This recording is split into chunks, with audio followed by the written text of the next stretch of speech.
Magandang araw mga kaibigan. Pag-usapan natin itong bagong pasabog ni Miss Sas Rugando Sasot. Napakaganda po. Talagang ang laking tulong po nitong si Sas, Madam Maharlika.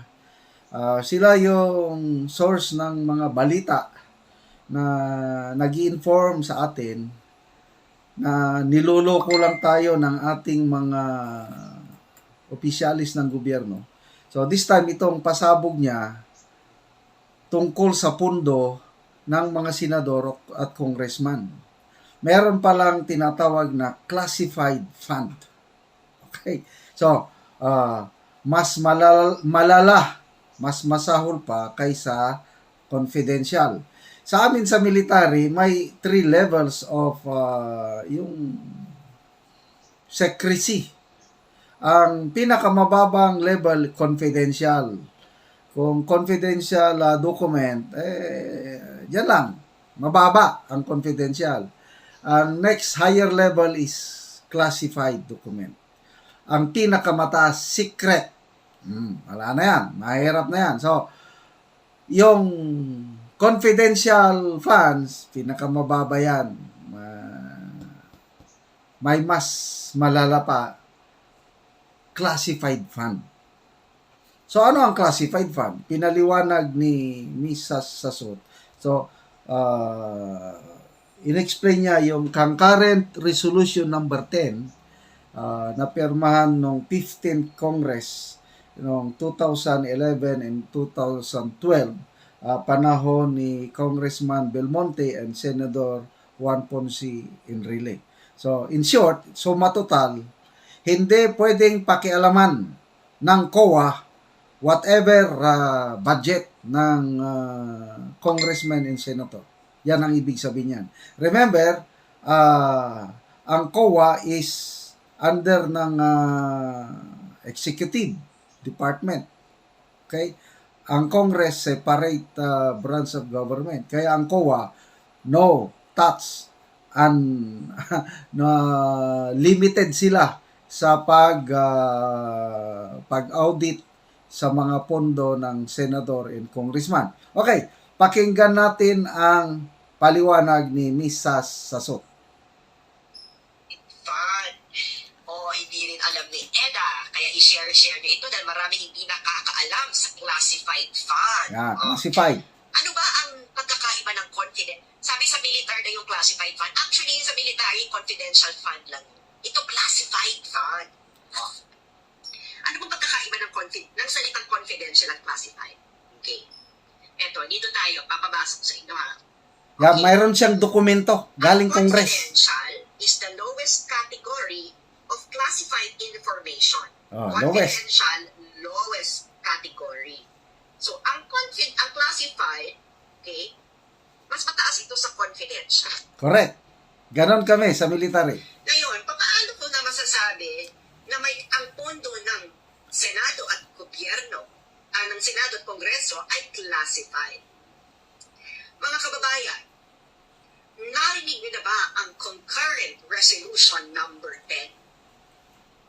Concurrent Resolution number 10 na pinasa noong 2011 at 2012 ng Senado at Kongreso. Narinig niyo na ba? Ngayon ko lang narinig. Resolution number 10 na pinasa noong 2011 at 2012. Hello sa mga taga Zamboanga del Sur.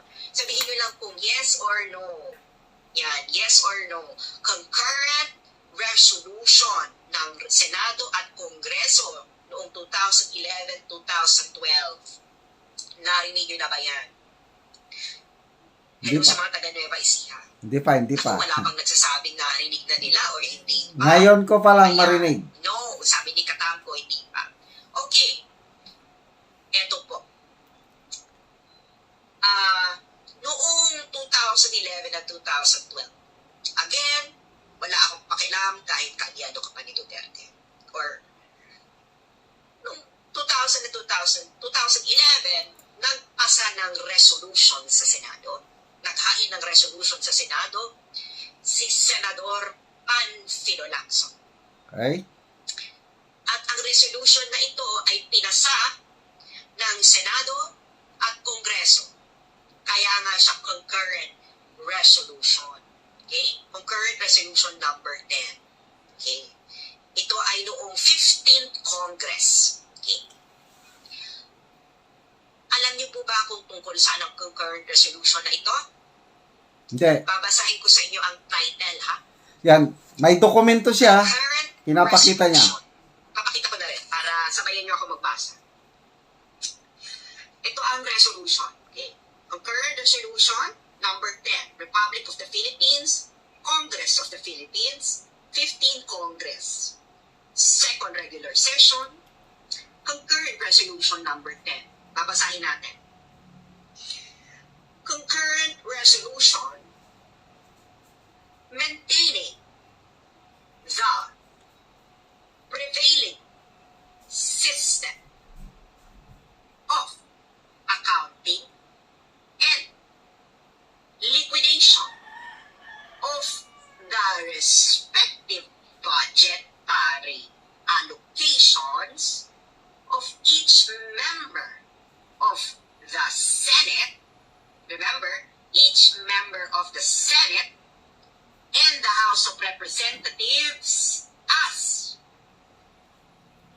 classified. Naintindihan niyo yon, mga kababayan? Yes, naintindihan ko. Classified fund. Ulitin na tatagalugin natin. Okay?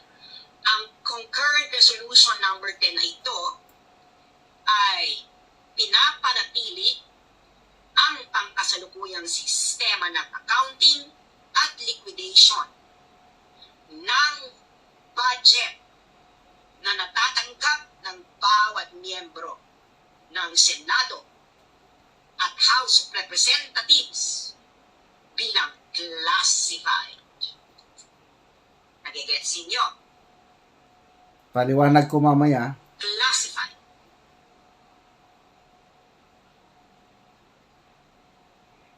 Sabi ni Tamiya, may batas pala pero di nila ginawa. Anong pinagsasabi mo? Naintindihan mo ba? Hindi naintindihan. Classified ang accounting at liquidation ng budgetary allocation ng bawat miyembro ng Senado at Kongreso. Anong ibig sabihin niya? Ito ang papaano, ganito lang ino-audit. Okay? Dito Yeah. pa rin tayo sa resolution. Ganito Very, lang ang very auditing. simple lang ang auditing. Walang mga resibo. Commission on Audit has consistently allowed the current system liquidation by way of certification. Yo, certification lang. Bibilangan lang ito ng bawat senador at bawat miyembro ng House of Representatives na ang pera na kanilang na ibinigay sa kanila, sa bawat isa sa kanila, ng miyembro ng Kongreso ay gagamitin nila sa maintenance and other operating expenses. Yun lamang ang kanilang kailangan. Sa dahil na may kumakatok. No. MOOE. Ito. Itong sinasabi ni SAS ngayon, ito na rin yung ibinulgar ni Attorney ex-Congressman Roque. Connecting the dots na. Kasi, nung congressman pa itong si Attorney Roque, lahat na pera na natatanggap niya, hindi na siya nagsasubmit ng mga resibo. Ano lang, i-certify lang niya na yung pera na yon ay nagamit niya bilang maintenance and other operating expenses. Ganon lang yan kasimple. Kaya, yun pa lang ibig sabihin ng classified fund. Ang Commission on Audit, basically, hindi niya magawa yung ginagawa katulad ng ginagawa niya sa other agencies. Example, Department of Agriculture. Pag audit yan, magpakita ka ng katakot-takot na resibo. Ako, naranasan ko yan. Yung as a commander on the ground, mag-ipon kami ng mga resibo. May mga other documents kagaya ng whatever, bid, whatever. Ang daming mga dokumentos. Para pagdating ng COA, titignan nila yan, busisihin nila yan. Pag may kulang, may comment ang COA. So, ganon, napaka-stricto ang auditing ng COA sa iba't ibang ahensya ng gobyerno. Kaya mahirap makalusot. Kaya may nare-red flag. Kaya may COA audit report. Malalaman yan yung kakulangan ng ahensya. Pagdating na ngayon sa Congress, Senado man or House of Representatives, wala. Bakit? Kasi may resolution na po ang Kongreso, pinirmahan yan ni Congressman Belmonte and Senator Enrile. Pinakita yan ni SAS. So dahil resolution na in effect, hindi pa yan hindi pa napawalang visa ng another 15 Congress ngayon, 19 Congress, hindi man nila nire-resend o hindi na sasapawan ng visa, ongoing pa rin. So, ang implication nito, mga kaibigan, is hindi pwedeng pakialaman ng Commission on Audit ang mga pondo na nandyan kay Speaker Romualdez at nandyan kay Senator Zubiri. Kaya yung panawagan ni Tatay Digong, wala pala yun. Diba, nanawagan si Tatay Digong na, COA, i-audit nyo. Ay, mahala ka, mabilis pa sa alas 4 ang House of Representatives, yung sekretarya, we are ready. Hindi kami nare-red flag ng COA. Paano kayo i-red flag ng COA na napakasimple man lang, certification lang, napakasimple, magpirma ka lang. So, ganun po ang kalakaran sa ating gobyerno. Kaya lalong maghihirap ang ating bayan pag ganyan ang ating Kongreso. Billions. Sinong nag-approve ng budget? Congress. Sila ang power of the purse. Sila ang may hawak sa pitaka. Ang executive, ang judiciary, humihingi ng pondo dito sa Congress. At ito naman Congress, nga tig-approve ng budget, ang kanyang resolution, wag nyo kami, ito ang pondo namin, wag nyo kaming pakialaman. Iyon ang ibig sabihin ng concurrent resolution. COA. Nag-submit kami ng certification, tama na yan Opo. Ganon. So, wala talaga mga kaibigan. Lalo akong again, salamat kay Misa Sasot. Naintindihan ko na. Lalo tayong mag-iingay na itong Romualdez, Kimbo, Zubiri, na sinasabi nila na fake news yan, fake news. Hoy, hindi kami bobo, hindi kami tanga.